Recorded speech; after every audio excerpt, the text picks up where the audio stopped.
गुरु ग्रंथ साहब तो बिना असी कदे किसी नूं मत्था नहीं टेकना। और साहिब श्री गुरु ग्रंथ साहब जी का गुरता गद्दी गुरपुरब बड़ी चढ़दी कला सानू पिंड पिंड सानू शहर शहर नगर नगरां दे विच सब थावां ते इह पवित्र गुरपुरब बाकी दे गुरपुरबां नालों भी सगों सानू बहुत ही महानता दे नाल मनाउणा चाहिदा है। और जिन्नी बाणी है एक ओंकार तो लैके 18 10 20 तक सारी सतगुरां ने आप उच्चारण की है। जिहड़ी भगत बाणी है वह भी सतगुरां ने उच्चारण की है। असल गल यह है क्योंकि भगत कई सतगुरु सच्चे पातशाह गुरु अर्जन साहब के समय तो पहला भी हो गए, नहीं तो इसका की लगता खालसे ने श्री साहब लै ली सी। दसम पातशाह जी ने कहा नहीं, एक सेवा लैन वास्ते एक सेवादार कुछ समय वास्ते इनू कुछ सिंघां दा असीं जथेदार बना के भेजण लगे हाँ। जो पापी आदमी हैं उन्होंने दंड देण वास्ते एक अपना करिंदा ते कामा ते सेवादार बना के असीं भेजण लगे हाँ। ये बचन दसम पातशाह जी ने कहे। फिर महाराज कोई होर चीज़ दे दो। 5 तीर सतगुरु जी ने कृपा करके बख्शे सन। फिर वो वड्डी श्री साहब जो 6वें स्वरूप तो लैके बल्कि 5वें पातशाह जी ने जदों आप जी ने सचखंड नूं जाना किया सो शहीदी प्राप्त की, 6वें पातशाह गुरता गद्दी के मालक बने। उस मौके ते कहा सी बाबा बुड्ढा जी 2 श्री साहबां साडे गात्रे पाओ, एक सज्जे पासे एक खब्बे पासे। ये मीरां दी मीरी पातशाह दी पातशाही ते पीर गुरु नानक साहब जी की पीरी भी साडे पास अज तो होवेगी। ਉਹ श्री साहब उस तरह 7वें पातशाह नूं 8वें पातशाह नूं 9वें ते 10वें पातशाह नूं उस तरह मत्था टेकदा रहा। वही श्री साहिब श्री गुरु ग्रंथ साहब सच्चे पातशाह जी नूं सतगुरु गोबिंद सिंह साहब जी ने अगे रख के नमस्कार की। 5 प्यारे ताबिया विच खड़े कीते सन, वचन कीते सी खालसा जी अज तो अगे साडे इस 5 भूतक शरीर का हठ नहीं करना। असी ये अपना 5 भूतक शरीर त्याग करके असी गुरु ग्रंथ साहब रूप हो करके तुहाडी सहायता करया करांगे। साडा निवास गुरु ग्रंथ साहब दे विच होवेगा। साडा हिरदा गुरु ग्रंथ साहब जी हैं जिन्होंने बचन बिलास साडे नाल करने होण। वो सरदा भावना नाल गुरु की बाणी पढ़िया करो, निश्चय रखिया करो। सो अगे वास्ते कोई भी व्यक्ति गुरु नहीं होवेगी। गुरु ग्रंथ साहब सच्चे पातशाह महाराज साहब जी होंगे। सो जो बचन पहला भी कहे सर फिर दोहराए कि जागत जोत जपै निस्वासर, एक बिना मन नायक न आन, पूर्ण प्रेम प्रतीत सजै, व्रत घोर मणि मठ भूल न मान, तीर्थ दान दया तप संजम, एक बिना नह एक पछान, पूर्ण जोत जगह कट मैं तब, खालस ताहे निखालस जन। सो खालसा जी अज का जिहड़ा गुरपुरब है ये गुरपुरब गुरु नानक साहब के अवतार, सतगुरु दसम पातशाह जी के अवतार, 5वें पातशाह जी की शहीदी, दसम पातशाह महाराज साहब का सचखंड नूं जाना, गुरु तेग बहादुर साहब के 300 साला शहीद किसी भी सूरत विच घट नहीं। असी ये गुरपुरब बड़े साधारण तरीके नाल मनाउने हाँ, जो एक साडी भुल है। सानू थावां थावां ते ये गल प्रगट करनी चाहिए है। जिवें मक्खण शाह लुबाणे ने सतगुरु तेग बहादुर साहब जी नूं प्रगट कीता सी, साचा गुर लादो रे भुली संगत होर पासे वल ना भटको, सच्चे गुरु लभ पए ने इन्हां दी शरण आके पाओ। अज फिर समा आ गया है। उदों 22 मंजियां सन, हुण 2200 मंजी डाई बैठे ने पखंडी लोग। सानू एक एक मक्खण शाह लुबाणा बनना चाहिए। एक मक्खियां अग ते धतूरियां विचों भी वो मिठा शहद प्राप्त करदियां हन। एक ये गल आपां नूं ठीक ग्रहण कर लैनी चाहिए। उन्हां लोकां दी भी उन्हां तो सुण के नहीं बल्कि पहला भी निश्चय है कि वर्तमान गुरु साडे साहिब श्री गुरु ग्रंथ साहब सच्चे पातशाह जी हैं। गुरु ग्रंथ साहब तो बिना असी कदे किसी नूं मत्था नहीं टेकना। और साहिब श्री गुरु ग्रंथ साहब जी का गुरता गद्दी गुरपुरब बड़ी चढ़ती कला सानू पिंड पिंड सानू शहर शहर नगर नगरां दे विच सब थावां ते इह पवित्र गुरपुरब बड़ी चढ़ती कला विच अखंड पाठ करवा के अटुट लंगर चला के और सतगुरु सच्चे पातशाह अमृत प्रचार कथा कीर्तन ढाडी सिंह कवि सिंह महाराज सब सच्चे पातशाह पवित्र जस करवा के बहुत चढ़ती कला दे विच इह सानू पवित्र गुरपुरब मनाउणा चाहिए है। एक घाट है कि साडे विच एक कमी है साडे विच कि असीं इस पवित्र गुरपुरब नूं महानता नहीं दिंदे। सो जे ये गुरपुरब असीं बहुत ही चढ़ती कला विच मनावांगे तां पखंडियां ते देहधारियां नूं कोई थां नहीं रह जावेगी। उन्हां नूं पता लग जाएगा और संगतां नूं निश्चय हो जाएगा कि साडे गुरु दसों ही पातशाहियां दी आत्मिक जोत साहिब श्री गुरु ग्रंथ साहब सच्चे पातशाह जी हैं, होर कोई साडा गुरु नहीं है। इस वास्ते ये गुरपुरब बाकी दे गुरपुरबां नालों भी सगों सानू बहुत ही महानता दे नाल मनाउणा चाहिए है। सो खालसा जी ये गुरु की बाणी का अदब सत्कार केवल दसम पातशाह जी ने ही अज के दिन तो ही करवाया कि पहले तो ही हुंदा आया नहीं, गुरु की बाणी का अदब ते सत्कार और गुरु के शब्द दे विच सुरत जोड़ के सानू परमेश्वर के स्वरूप की एकता का उपदेश पहले पातशाह तो सतगुरु सच्चे पातशाह जी ने बख्शिया। हजूर फरमाउंदे ने शब्द गुर पीरा गहर गंभीरा बिन शब्दा जग बौरान। गुरु का शब्द ही गुरु तो पीर है, गुरु का शब्द ही गहर गंभीर अकाल पुरख की प्राप्ति कराउण वाला है। गुरु के शब्द तो बिना सारी दुनिया एवं कमली हुई भुली हुई भटकती फिरती है। अगे सिद्ध तुहानू केड़ी शक्ति इत्थे समेत पर्वत ते लैके आई है, तुहाडा गुरु कौन है, तुसी किस ते चेले हो, केड़ी ताकत नाल तुसी आए हो। हजूर कहंदे ने गुरबाणी संगत बिना दूजी ओट नहीं है राई। हों जपिया परमेश्वरो पाओ संग ताड़ी लाई। असी जाप किया परमेश्वर दा, परमेश्वर की प्रेमा भगती दे विच असी समाधि लाउणा कीती है। सो गुरु की संगत ते गुरु की बाणी तो बिना साडे मन दे विच एक राई दे दाने जिन्ने भी होर किसी दी ओट नहीं, किसी दी टेक नहीं, किसी दा आसरा नहीं। ये पहले पातशाह जी ने अपना पवित्र निश्चा सिद्धा नूं जड़ा के हजूर सच्चे पातशाह ने उन्होंने भी सीधे राह पाया। सिद्ध कहने लगे तुहाडा गुरु कौन। हजूर कहंदे शब्द गुरु। चेले किवें बने उन्हां दे, सुरत धुन चेला। शब्द की जिहड़ी धुनी है, शब्द का जिहड़ा उचारण है, उस दे विच अपनी सुरत नूं जोड़ करके इउं चेले बन के शब्द विच बिरती नूं जोड़ के जीव ईस की एकता नूं प्राप्त होए हैं। सो सतगुरु सच्चे पातशाह वास्ते जीव ईस की एकता साडे वास्ते दृष्टांत है। वो ब्रह्म स्वरूप ने, शब्द विच मिल करके वो सदा वास्ते ब्रह्म रूप ही ने।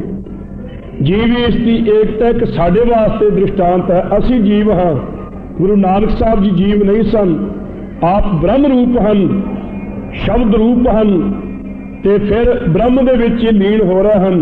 सानू ये जाच सिखाई है, सुरत नूं शब्द विच जोड़ करके अंतर्मुख बिरती करके फिर ही ब्रह्म दे विच लीन होया जा सकता है। ये निश्चय सतगुरु जी ने कृपा करके आप जनाया। सो ये बख्शिश, ये तुरकी बाणी जो सतगुरु सच्चे पातशाह जी ने सानू प्रदान की है। खालसा जी ये दात होर किसी भी दुनिया दे विचों किसी मुल्क और किसी मजहब, किसी धर्म, किसी के पास भी ये नहीं। विचार के वेख्या जाए चंगी तरह, मुहम्मद साहब का जिहड़ा कुरान मजीद मन्निया जाता है, वो कुरान शरीफ मुहम्मद साहब तो 800 साल बाद वो लिखा गया। भाव मुहम्मद साहब दे जरूर लै गए ने, पर उन्हां दी अपनी रचना तो इन बिन नहीं जिवें गुरु ग्रंथ साहब का स्वरूप है। इस तरह जो अंजील है वो 8 वारी तब्दील की गई है, 8 वारी बदली गई है। बाइबल समय समय के जोड़े पोप हैं वो अपना दखल दे के नवीं विचारां विच लिखते जा रहे हैं। वेद ये चारे महावाक कहते बर्मा जो सफुरन होए सन, उन्होंने अगे भाष ते टीका किया गया, वो फिर अगे प्रवृत्त होए चारे वेद, पर वो आप किसी अवतार ने नहीं उच्चारण किए। अगे ऋषियां ते मुनियां ने उन्होंने उल्था अगे टीका वधा वधा के किया है। 18 पुराण व्यास दे ने, 6 शास्त्र 6 मुनियां दे ने, 27 सिमरतियां वखरिया वखरिया गुरमुखां दियां हन।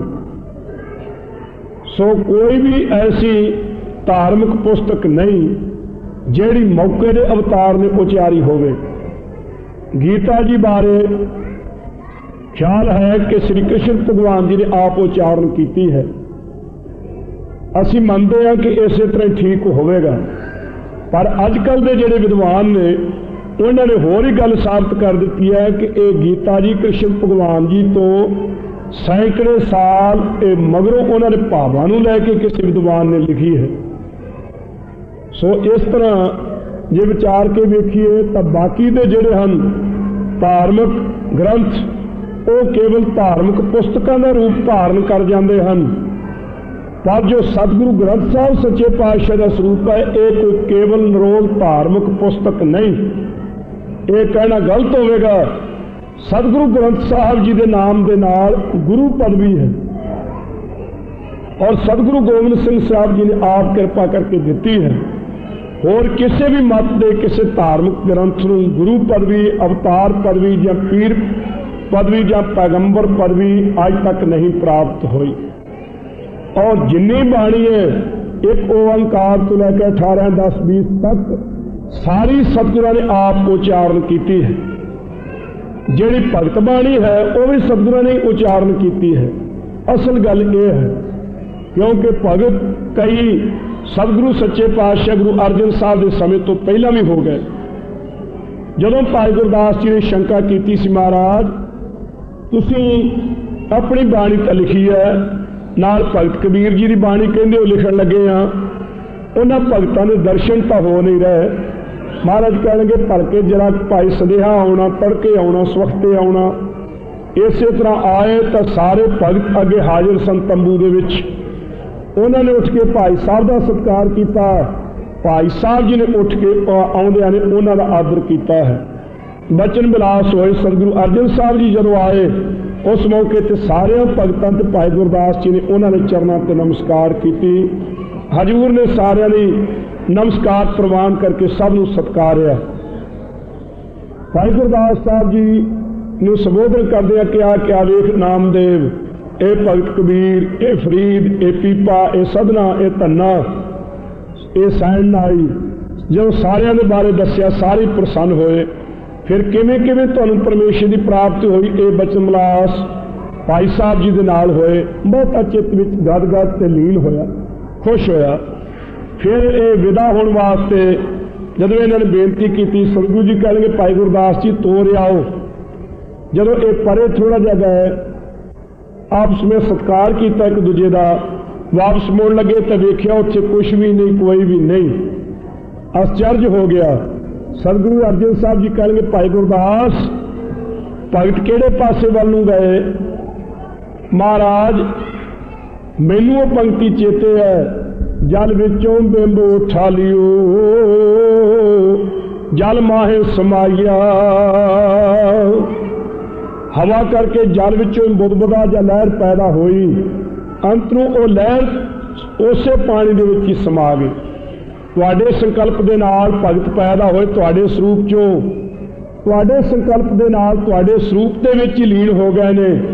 ना वो किधरों आए सन ते ना वो किधरे गए हैं। वो तुहाडे विच ताने पेटे वक्त मिले हुए हैं। ਉਹ ਤੁਹਾਡੇ ਵਿੱਚ ਜਿਵੇਂ ਸਮੁੰਦਰ ਵਿੱਚ ਬੂੰਦ ਸਮਾ ਜਾਂਦੀ ਹੈ, ਤੁਸੀਂ ਸਮੁੰਦਰ ਰੂਪ ਹੋ, ਤੁਹਾਡੇ ਵਿੱਚ ਉਹ ਮਿਲ ਚੁੱਕੇ ਹਨ। ਸੋ ਇਹ ਦ੍ਰਿੜ ਨਿਸ਼ਚਾ ਭਾਈ ਗੁਰਦਾਸ ਜੀ ਦਾ ਪੁਸਤਕਾਂ ਵਿੱਚ ਗੁਰਮੁਖ ਪਿਆਰਿਓ ਪੜ੍ਹ ਕੇ ਵੇਖ ਲਓ। ਸੋ ਇਹੀ ਭਾਵ ਨਿਕਲਿਆ, ਆਪਣੇ ਸੰਕਲਪ ਨਾਲ ਭਗਤ ਪੈਦਾ ਕੀਤੇ, ਆਪਣੇ ਸੰਕਲਪ ਦੇ ਨਾਲ ਉਹਨਾਂ ਦੀ ਰਸਨਾ ਤੋਂ ਬਾਣੀ ਉਚਰਾਈ ਤੇ ਆਪ ਹੀ ਕਿਰਪਾ ਕਰਕੇ ਉਸ ਬਾਣੀ ਨੂੰ ਤੁਰਕੀ ਬਾਣੀ ਦੀ ਅਭੇਦਤਾ ਬਖਸ਼ੀ। ਗੌੜੀ ਕਬੀਰ ਜੀ ਕੀ ਨਾਲ ਅਰਣਾਏ ਲਿਖਿਆ ਮਹੱਲਾ ਪੰਜਵਾਂ। ਐਸੋ ਅਚਰਜ ਦੇਖਿਓ ਕਬੀਰ, ਦਦ ਕੈ ਭੋਲਾ ਮਰੋਲਾ ਨੀਰ। ਸੋ ਇਸੇ ਤਰ੍ਹਾਂ ਸਾਰਗ ਮਹੱਲਾ ਪੰਜਵਾਂ ਸੂਰਦਾਸ ਸੋ ਆਪਣਾ ਨਾਮ ਵੀ ਤੇ ਭਗਤ ਦਾ ਨਾਮ ਵੀ ਆਰੰਭ ਦੇ ਵਿੱਚ ਹੀ ਰਾਗ ਦੇ ਨਾਂ ਦੇ ਵਿੱਚ ਹੀ ਲਿਖ ਦਿੱਤਾ ਹੈ ਔਰ ਫਿਰ ਸ਼ਬਦ ਉਚਾਰਨ ਕੀਤਾ ਹੈ। ਇੰਨੀ ਵੱਡੀ ਭਾਰੀ ਅਭੇਦਤਾ ਏਕਤਾ ਹੋਰ ਕਿਵੇਂ ਖਾਲਸਾ ਜੀ ਦੱਸੋ ਹੋ ਸਕਦੀ ਹੈ। ਸੋ ਸਤਿਗੁਰੂ ਸੱਚੇ ਪਾਤਸ਼ਾਹ ਜੀ ਨੇ, ਦਸਮ ਪਾਤਸ਼ਾਹ ਜੀ ਨੇ ਕੋਈ ਸ਼ੰਕਾ ਰਹਿਣ ਦਿੱਤੀ ਨਹੀਂ। ਮਨਮੁਖ ਲੋਕ ਇਹ ਕਹਿੰਦੇ ਨੇ ਕਿ ਤੁਸੀਂ ਦੱਸੋ ਗੁਰੂ ਗ੍ਰੰਥ ਸਾਹਿਬ ਜੀ ਦੀ ਬਾਣੀ ਦਸਾਂ ਪਾਤਸ਼ਾਹੀਆਂ ਦੀ ਆਤਮਿਕ ਜੋਤ ਕਿਵੇਂ ਹੈ। 6ਵੇਂ 7ਵੇਂ ਤੇ 8ਵੇਂ ਪਾਤਸ਼ਾਹ ਦੇ ਬਚਨ ਵਿੱਚ ਨਹੀਂ ਆਉਂਦੇ। ਉਹਨਾਂ ਦੀ ਸ਼ੰਕਾ ਦੀ ਨਿਵਰਤੀ ਵਾਸਤੇ ਖਾਲਸਾ ਜੀ ਸਤਿਗੁਰੂ ਗੋਬਿੰਦ ਸਿੰਘ ਸਾਹਿਬ ਜੀ ਨੂੰ ਸੰਗਤਾਂ ਨੇ ਬੇਨਤੀ ਕੀਤੀ ਸੀ। ਬਾਬਾ ਦਇਆ ਸਿੰਘ ਜੀ ਨੇ, ਮਹਾਰਾਜ ਗਲਤ ਪਾਠ ਕਰਨ ਤੋਂ ਕੁੱਟਾਂ ਪੈਂਦੀਆਂ ਨੇ, ਸਾਨੂੰ ਅਰਥਾਂ ਦੀ ਨਾ ਸਮਝ ਹੋਣ ਦਾ ਕਾਰਨ ਅਸੀਂ ਗਲਤ ਮਲਤ ਪੜ੍ਹ ਜਾਂਦੇ ਹਾਂ, ਅਰਥ ਪੜ੍ਹਾਓ ਜੀ। ਹਜੂਰ ਕਿਆ ਪੜ੍ਹਾਵਾਂਗੇ, ਧਰਮ ਯੁੱਧ ਦੇ ਵਿੱਚ ਜ਼ੁਲਮ ਦਾ ਨਾਸ਼ ਕਰ ਲੈਣ ਦਿਓ। ਸਭ ਕੁਛ ਹੋਇਆ, ਤੁਰਕ ਹਾਰੇ, ਸਤਿਗੁਰੂ ਜੀ ਦੀ ਜਿੱਤ ਹੋਈ। ਬੈਠ ਕੇ ਹਨ ਦਮਦਮੇ ਸਾਹਿਬ ਬੇਨਤੀ ਪ੍ਰਵਾਨ ਕਰਕੇ। ਉੱਥੇ ਆਪ ਜੀ ਨੇ ਕਿਹਾ ਕਿ ਅਸੀਂ ਸਾਰੀ ਬਾਣੀ ਦੇ ਅਰਥ ਪੜ੍ਹਾਵਾਂਗੇ। ਜਾਓ ਧੀਰ ਮਲੀਆਂ ਦੇ ਪਾਸੋਂ ਜਾ ਕੇ ਕਰਤਾਰਪੁਰ ਸਾਹਿਬ ਦੇ ਵਿੱਚੋਂ ਗੁਰੂ ਗ੍ਰੰਥ ਸਾਹਿਬ ਦਾ ਸਰੂਪ ਲਿਆਓ। ਉਹਨਾਂ ਨੇ ਅੱਗੋਂ ਇਨਕਾਰ ਕੀਤਾ। ਹਜੂਰ ਕਹਿਣਗੇ ਬੜਾ ਡਾਢਾ ਚੰਗਾ ਹੋਇਆ, ਅਸੀਂ ਸਤਿਗੁਰੂ ਪਿਤਾ ਗੁਰੂ ਤੇਗ ਬਹਾਦਰ ਸਾਹਿਬ ਦੀ ਬਾਣੀ ਦਰਜ ਕਰਨੀ ਸੀ, ਸੋ ਕੁਛ ਆਪਣੀ ਮੌਜ ਦੇ ਨਾਲ ਰਹਿਰਾਜ ਸਾਹਿਬ ਜੀ ਦੇ ਸ਼ਬਦ ਵਧਾਉਣੇ ਸਨ। ਚੰਗਾ ਹੋ ਗਿਆ। ਸਗੋਂ ਸਤਿਗੁਰੂ ਜੀ ਨੇ ਆਪ ਆਪਣੀ ਰਸਨਾ ਤੋਂ ਖਾਲਸਾ ਜੀ ਇੱਕ ਓੰਕਾਰ ਤੋਂ ਲੈ ਕੇ 18 10 20 ਤੱਕ ਸਾਰੀ ਤੁਰਕੀ ਬਾਣੀ ਆਪਣੀ ਰਸਨਾ ਤੋਂ ਆਪ ਉਚਾਰ ਕੇ ਭਾਈ ਮਨੀ ਸਿੰਘ ਜੀ ਨੂੰ ਲਿਖਾਰੀ ਲਾ ਕੇ ਚੋਜੀ ਪ੍ਰੀਤਮ ਜੀ ਨੇ ਸਾਰੀ ਬਾਣੀ ਦੇ ਅਰਥ ਆਪ ਕਿਰਪਾ ਕਰਕੇ ਪੜ੍ਹਾਏ। ਸੋ ਸੱਚੇ ਪਾਤਸ਼ਾਹ ਮਹਾਰਾਜ ਸਾਹਿਬ ਜੀ ਦੇ ਬਾਰੇ ਇਸ ਵਾਸਤੇ ਕੋਈ ਸ਼ੰਕਾ ਨਹੀਂ ਕਦੇ ਕਰ ਸਕਦਾ ਕਿ ਦਸਮ ਪਾਤਸ਼ਾਹ ਜੀ ਦੀ ਇਹ ਬਾਣੀ ਵਿੱਚ ਨਹੀਂ, 6ਵੇਂ 7ਵੇਂ 8ਵੇਂ ਪਾਤਸ਼ਾਹ ਦੀ ਬਾਣੀ ਨਹੀਂ, ਆਪ ਉਹੀ ਸਰੂਪ ਹਨ। 5ਵੇਂ ਸਰੂਪ ਦੇ ਵਿੱਚ ਬਾਣੀ ਉਚਾਰੀ, ਫਿਰ 10ਵੇਂ ਸਰੂਪ ਦੇ ਵਿੱਚ ਉਸੇ ਬਾਣੀ ਨੂੰ ਸਾਰੀ ਨੂੰ ਉਚਾਰ ਕੇ ਸਤਿਗੁਰੂ ਪਿਤਾ 9ਵੇਂ ਪਾਤਸ਼ਾਹ ਜੀ ਦੀ ਬਾਣੀ ਵਿੱਚ ਦਰਜ ਕੀਤੀ। ਔਰ ਜਿੱਥੇ ਕੇਵਲ 5 ਸ਼ਬਦ ਸਨ ਰਹਿ ਰਾਸਤੇ, ਉੱਥੇ 9 ਇਕੱਤਰ ਕਰਕੇ ਸੱਚੇ ਪਾਤਸ਼ਾਹ ਜੀ ਨੇ ਆਪ ਸ੍ਰੀ ਗੁਰੂ ਗ੍ਰੰਥ ਸਾਹਿਬ ਜੀ ਦਾ ਸਰੂਪ ਆਪਣੇ ਹੱਥੀਂ ਕਾਇਮ ਕੀਤਾ। ਇਸ ਵਾਸਤੇ ਗੁਰੂ ਗ੍ਰੰਥ ਸਾਹਿਬ 1763 ਬਿਕਰਮੀ ਤੇ ਸਾਉਣ ਦੇ ਮਹੀਨੇ ਦੇ ਵਿੱਚ ਇਹ ਕੌਤਕ ਵਰਤਾਇਆ ਸੀ। ਇਸ ਵਾਸਤੇ ਖਾਲਸਾ ਜੀ ਗੁਰੂ ਗ੍ਰੰਥ ਸਾਹਿਬ ਦਾ ਸਰੂਪ ਜਿਹੜਾ ਜੈਸਾ ਪਵਿੱਤਰ ਤੇ ਅਸਲੀਅਤ ਹੈ, ਸੋ ਅਸਲ ਹੈ, ਐਸਾ ਹੋਰ ਕਿਸੇ ਦੇ ਕੋਲ ਵੀ ਸੋ ਪਵਿੱਤਰ ਗ੍ਰੰਥ ਨਹੀਂ। ਸੋ ਜੋ ਗੁਰੂ ਗ੍ਰੰਥ ਸਾਹਿਬ ਸੱਚੇ ਪਾਤਸ਼ਾਹ ਦਾ ਮੁਕਾਬਲਾ ਕਰ ਸਕੇ ਜਾਂ ਹੋਰ ਕੋਈ ਬੰਦਾ ਸਤਿਗੁਰੂ ਜੀ ਦਾ ਮੁਕਾਬਲਾ ਕਰਨਾ ਚਾਹੇ, ਇਹ ਕਦੇ ਵੀ ਨਹੀਂ। ਇਹ ਨਿਸ਼ਚਾ ਆਪਣੇ ਦਿਲ ਵਿੱਚ ਪਰਪੱਕ ਰੱਖ ਕੇ ਬਹੁਤਾ ਨਿਸ਼ਚਾ ਗੁਰੂ ਗ੍ਰੰਥ ਸਾਹਿਬ ਤੇ ਕਰੋ ਕਿ ਕੇਵਲ ਤੇ ਕੇਵਲ ਸਾਡੇ ਪਾਤਸ਼ਾਹ ਹੀ ਸੱਚੇ ਗੁਰੂ ਹਨ, ਹੋਰਨਾਂ ਲੋਕਾਂ ਦੇ ਪਾਸ ਇਹ ਦਾਤ ਨਹੀਂ ਹੈ। ਸਤਿਗੁਰੂ ਨਾਨਕ ਸਾਹਿਬ ਸੱਚੇ ਪਾਤਸ਼ਾਹ ਜੀ ਦਾ ਇਹ ਨਿਸ਼ਚਾ ਮੈਂ ਬੇਨਤੀ ਕੀਤੀ ਹੈ। ਸਤਿਗੁਰੂ ਅੰਗਦ ਸਾਹਿਬ ਸੱਚੇ ਪਾਤਸ਼ਾਹ ਜੀ ਕੀ ਫਰਮਾਉਂਦੇ ਨੇ, ਹਜੂਰ ਦੇ ਬਾਰੇ ਬਚਨ ਹਨ, ਨਾਨਕ ਨਾਮ ਨਿਰੰਜਨ ਜਾਣਿਓ, ਕੀਨੀ ਭਗਤ ਪ੍ਰੇਮ ਲਿਵ ਲਾਈ, ਪਾਤੇ ਅੰਗਦ ਅੰਗ ਸੰਗ ਭਇਓ ਸਾਇਰ, ਤਿਨ ਸ਼ਬਦ ਸੁਰਤ ਕੀ ਨੀਮ ਰਖਾਈ। गुरु अमरदास की अकथ कथा है, एक जी कश कही न जाई, सोडी श्रेष्ठ सकल तारन कहो, अब गुरु रामदास को मिली वडाई। शब्द विच सुरत जोड़न की आग्या करन वाले गुरु नानक साहब और उस हुक्म नूं मनन वाले धन गुरु अंगद साहब जी तिन शब्द सुरत की नीम रखाई। शब्द विच सुरत जोड़न की नीम गुरु नानक साहब के पासों रखवा के आप महान तपस्या सारी उम्र दे विच सच्चे पातशाह जी ने की। सो शब्द दे विच सुरत नूं जोड़ जोड़ के सो होरनां गुरसिखां करोड़ां दा उद्धार किया। तीसरे पातशाह जी के बचन हैं, आवो सिख सतगुरु के प्यारे हो, गावो सच्ची बाणी, बाणी ता गावो गुरु केरी, बाणियां सिर बाणी, जिन को नगर कर्म होवै, हिरदा तिना समाणी, पीवो अमृत सदा रहो हर रंग, जपिहो सारंग पानी, कह नानक सदा गावो ये सच्ची बाणी। खालसा जी ये सतगुरु जी के पवित्र बचनों जो नहीं मनता वो गुरु का सिख कहाउण का हकदार नहीं, तो जो सुन के तो फिर मनता नहीं वो खोटा पुरुष है। आप सतगुरु सच्चे पातशाह की बाणी सुनीए, इन मन में थां देनी है, हिरदे विच वसावांगे। कदे नहीं हो सकता कि गुरु ग्रंथ साहब तो बिना किसी हड्ड चम दे गंदगी के भरे थैले के मगर कोई भजा फिरेगा, कदे भी नहीं।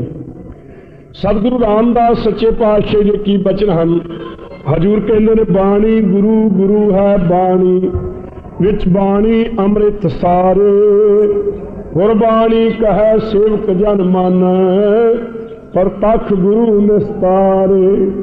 वो प्रतख गुरु कह के सो अपना भला करते हैं। सतगुरु प्रतख गुरु निस्तारे। सतगुरु रामदास जी के बचन हैं, प्रतख गुरु ग्रंथ साहब सच्चे पातशाह जी इस प्रपंच तो तारन वाले हैं। पंजवें पातशाह महाराज साहब जी का निश्चय कितना गुरु की बाणी के बारे। मोहन जी के पासों आप पोथियां लैन वास्ते गए, सब फूड़ी विछाई तो बिना ही गली में बह करके तंबूरा बजाया, मोहन तेरे ऊंचे मंबर महल अपार। ये सुन करके जो बाहर आया सी उस मौके ते सतगुरु सच्चे पातशाह महाराज साहब ने क्या मोहन पोथियां लैन आए हैं। ये कह लगा वध घट भी बोलिया तो उस्तत भी की। सच्चे पातशाह महाराज साहब जी ने ये पोथियां प्राप्त कीतियां। सिख कह लगे महाराज उसे पालकी में चढ़ जाओगे जिस पोथियां ने, कहते नहीं भाई पोथी परमेश्वर का थान। फिर जी आप बखरे घोड़े ते चढ़ोगे, कहते नहीं। फिर सच्चे पातशाह जी आप जी वास्ते वखरा पालकी ले आइए। हजूर कहने लगे नहीं, सतगुरां दी बाणी के बराबर नहीं चढ़ के जाना। सो खालसा जी सच्चे पातशाह महाराज साहब जी नंगे चरनी हाथ में चौर लैके श्री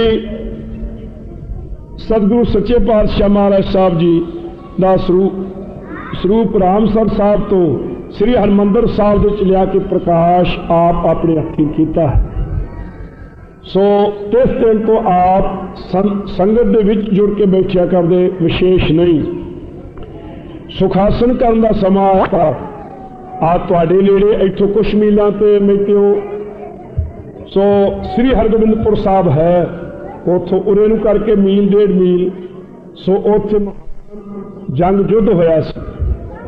आ श्री हरगोबिंदपुर साहब जंग 35,000 फौज समेत जलंधरी सूबे में सच्चे पातशाह महाराज साहब जी ने मार के सदा दे नींदे सुआया सी।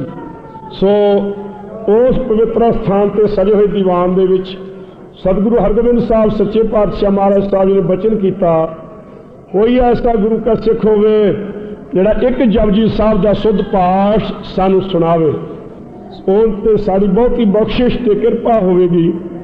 सो खालसा जी भाई गोपाले ने तीसरा बचन मनिया, जपजी साहब का पाठ हर रोज करता सी सुत जोड़ के। हर साहब जी 7वें पातशाह दे दोपहरे लेटे हुए समय सो एक संगत काबल वालों आई है, जोटियां नाल शब्द पढ़ते आते सन। नेड़े आउण तो एक सिख ने कहा कि हजूर बराजे हुए ने दोपहरा है, चुप कर जाना चाहिए। दूसरा कह लगा सतगुर जागता है देव।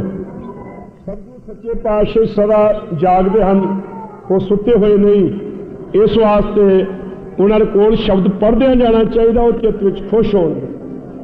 ये सुन के संगत अगे जानो सो न सिख हमारा। जिन्हें गुरु की बाणी का भय ते अदब सत्कार नहीं किया, गुरु हरराज साहब जी कहते वो साडा सिख ही नहीं। सो बड़ा भारी पातशाह दे नाल रास रख लिया सी भावें, पर जदों एक अद्धा अखर जबानी बदलिया सी, अद्धा अखर मान उही रहन दिता, मुसल की थां ते बेई किया। मिट्टी मुसलमान के नहीं, मिट्टी बेईमान की है कहंदा। ये गल सुन के सतगुरु साहब जी ने छेक सांभिया और आप अंतरजामी हैं। सो आप जी ने पता सी गुरता गद्दी असी इन्होंने बख्शनी है, इस वास्ते बड़ा भारी आदर सत्कार सतगुरु सच्चे पातशाह महाराज साहब ने, गुरु हरराज साहब जी ने आप कृपा करके करवाया कीता। फिर कि सिमरन करो, बाणी पढ़ो।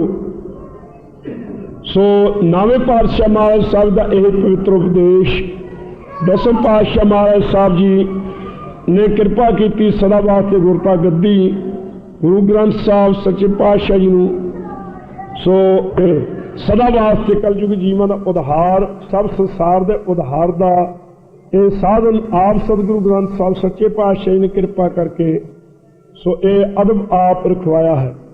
इस वास्ते साडा परम धर्म बनता है कि असी गुरु की बाणी का अदब, गुरु ग्रंथ साहब का सत्कार जिन्ना भी वध तो वध हो सके उन्हें साडे पास लख लख बधाई होवे।